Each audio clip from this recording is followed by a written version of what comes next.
कि आप अगर ऐसा सोचते हैं ना कि 20,000 में से चलो 5,000 सेविंग कर लेंगे और हम इधर से कहीं बचा लेंगे, कैसे बचाओगे आप? कहाँ कटौती करोगे? हेलो आप everyone, welcome back to my channel real life with Tuku. कैसे हैं आप लोग? आई होप आप बहुत अच्छे होंगे और सेहतमंद होंगे और आप लगातार मेरी वीडियो के साथ भी बने हुए होंगे। दोस्तों, आज की वीडियो में हम बात करेंगे कि जिनकी सैलरी 20,000 है वो अपना घर कैसे मैनेज करें। मेरे पास एक कमेंट था कि 20,000 में हम घर को कैसे मैनेज करें, जबकि मेरे पास 4 बच्चे हैं और चारों पढ़ने वाले हैं। तो उसके अकॉर्डिंग आज का जो मैंने वीडियो बनाया है, इसमें मैंने 20,000 के अकॉर्डिंग ही बनाया है और मैंने 8 कैटेगरी यहाँ पे दी है। लेकिन ट्विस्ट यहाँ पे ये है कि अंत में मैं बता रही हूँ कि आपको सेविंग कैसे करनी है, क्योंकि उनको भी यही जानना था कि हम 20,000 में सेविंग कैसे करें। तो उसके लिए मैंने कुछ वहाँ पे पॉइंट्स बताए हैं, कुछ तरीके बताए हैं, वो आप ज़रूर अंत तक देखिएगा। और दोस्तों, वीडियो स्टार्ट होने से पहले एक नम्र निवेदन है कि अगर आप लोगों ने अभी तक रियल लाइफ विद टुकू को सब्सक्राइब नहीं किया होगा तो प्लीज़ सब्सक्राइब कर लीजिए अपने इस चैनल को, और साथ में जो बेल आइकन है उसे भी ज़रूर प्रेस कर दीजिएगा, ताकि ऐसे ही इंटरेस्टिंग वीडियो के नोटिफिकेशन आपको मिलते रहें। दोस्तों, वीडियो पसंद आए तो एक लाइक ज़रूर कर दीजिएगा। तो चलिए स्टार्ट करते हैं वीडियो को।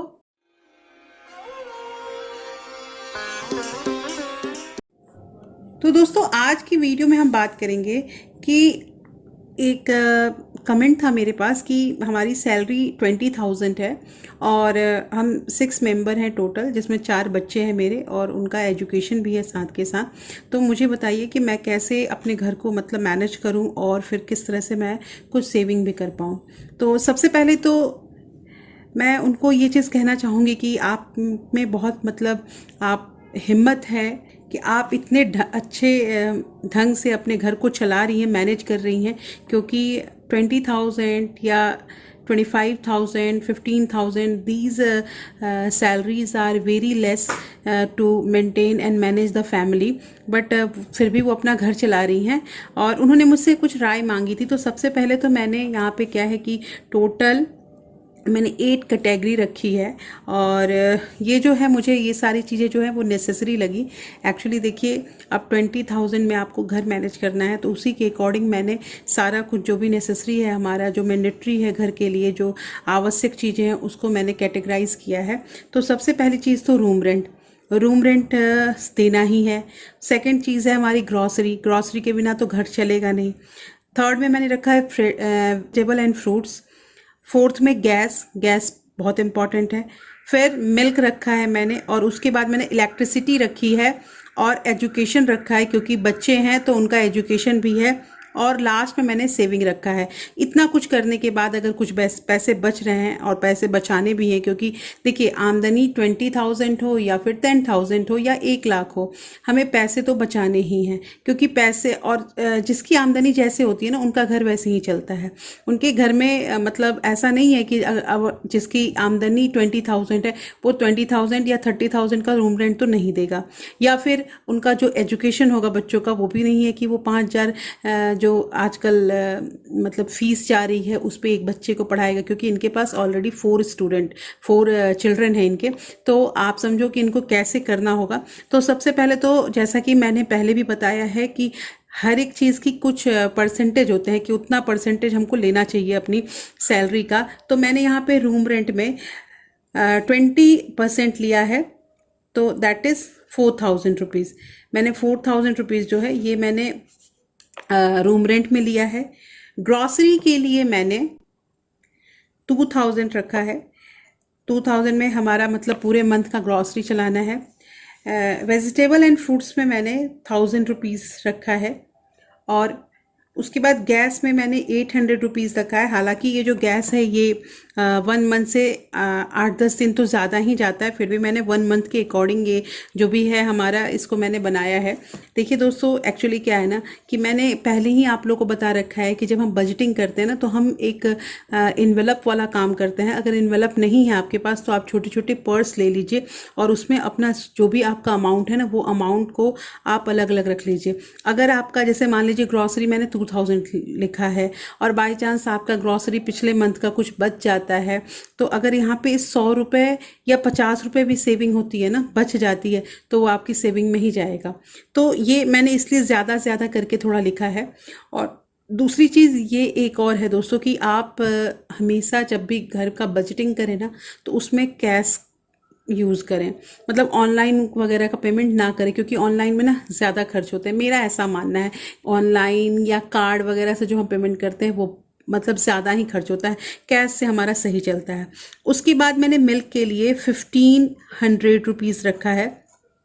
1500 मैंने रखा है इस हिसाब से कि अगर हम 1 लीटर दूध लेकर आते हैं तो हमें घर चलाना है अब, तो यहाँ पे हो गया 1500। इलेक्ट्रिसिटी के लिए भी मैंने 1000 रुपीज़ रखा है, और 1000 रुपीज़ नहीं होगा तो अभी जैसे गर्मियाँ हैं तो मैं इसमें 500 रुपीज़ और ऐड कर देती हूँ, दैट इज़ 1500।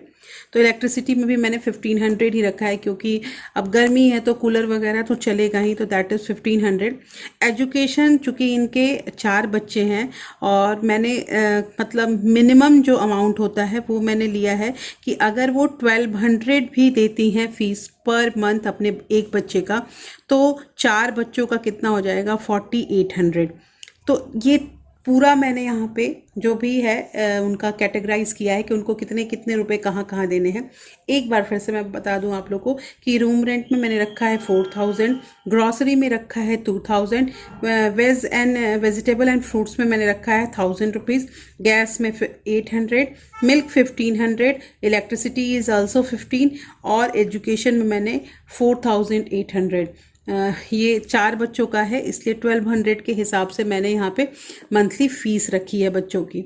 अब पहले हम यहाँ पे टोटलिंग करते हैं कि हमारा टोटल जो है वो कितना यहाँ पे स्पेंड हो रहा है। तो यहाँ अगर हम ये इसका पूरा टोटल करते हैं दोस्तों, तो ये हमारा 15,600 रुपीज़ होता है। एक बार इन सारी चीज़ों को अगर हम प्लस करेंगे तो टोटल हमारा 15,600 रुपीज़ जो है वो स्पेंड हो रहा है।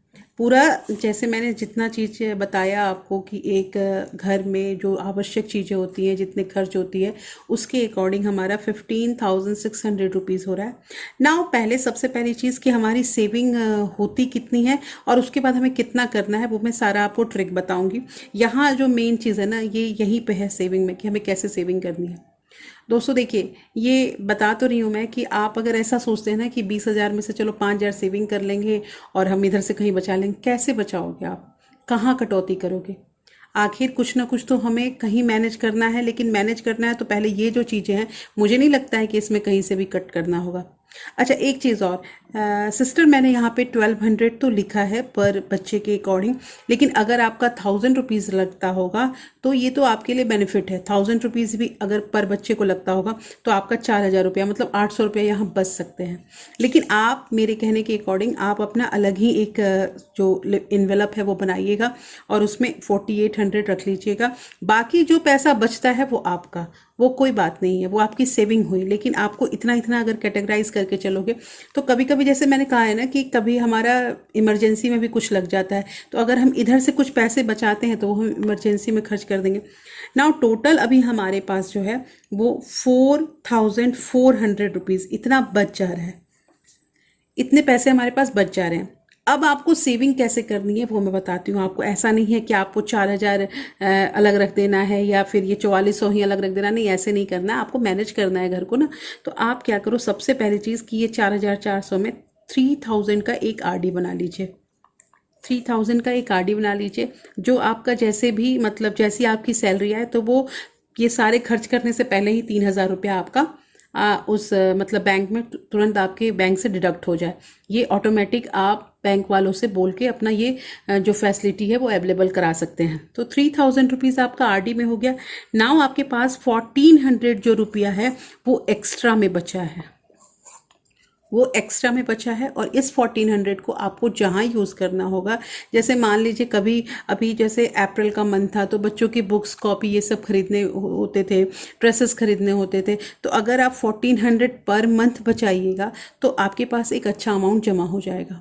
इसके अलावा जो मैं अलग अलग आप लोग को सेविंग चैलेंज देती हूँ, उस सेविंग चैलेंज में भी आप इन पैसों को लगा के एक अच्छा अमाउंट कर सकते हैं। तो आप उसको भी do try to do the saving challenge. और दूसरी एक चीज़ कि अगर इसमें से कहीं भी आपका पैसा मेरे अकॉर्डिंग नहीं जा रहा है, मुझसे ज़्यादा जा रहा है, तो प्लीज़ आप ये 1400 को वहाँ ऐड कर लीजिए।